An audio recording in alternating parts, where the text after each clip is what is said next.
50 round drum magazine that is compatible with Thompson submachine guns. This is an aftermarket copy of the L version. L, I'm assuming means 50. It's a Roman numeral for 50. Type drum version in standard 45 ACP.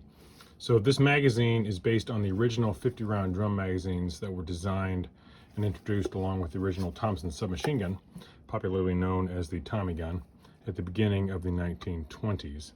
These are stamped steel, blued finish, kind of a nice, very nice, consistent finish here, nicely manufactured. So aftermarket drums have been out there a long time.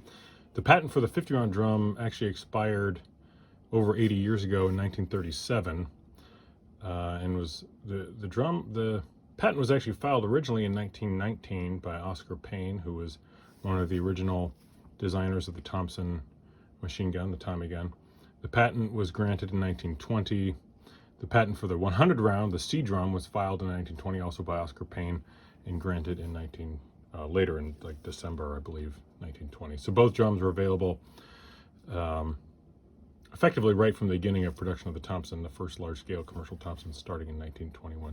So the way these work, and I'll leave it for a different video to actually load this, but here's a tab that is going to be pried upwards, and it's a fairly stiff tab, so you need to put a little elbow grease into it.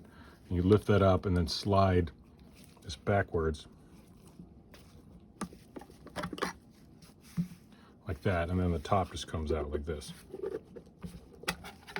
And there's three components, three parts. So you got this here. So some interesting things here. So this says wind to 9 clicks, 50 cartridges, caliber 45. On really early models, it actually says, or in other models, it says 9 or 11 clicks. On really early production drums, it actually says wind to 11 clicks for 1921 models, and wind to 9 clicks for 1928 models, which is interesting. So here we are, over 100 years since, or after the original patent was granted, and the drum is still being manufactured today, which is a testament to how good of a design it is. Now, these types of drums aren't well suited for combat environments. You can see there's a lot of places you can get a look at dirt in here. They take time to load. You have to actually take them into 3 parts, which would be a problem. You're just going to lose that stuff in the field fairly quickly. They're not as durable as stick mags, and they also tend to rattle a lot more and make more noise than stick mags, which is not something that you want when you're in a combat zone.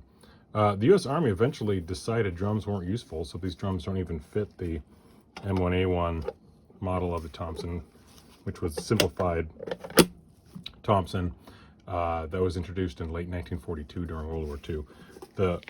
These grooves right here actually are how you slide it into the Tommy gun, and those are absent. There's no provision on the M1A1 Thompson for the use of a drum. It only has a provision for stick mags. Anyway, these give the shooter a lot of firepower. They're fairly simple and elegant in their design, and they're a ton of fun for the casual hobbyist shooter. So thanks for watching.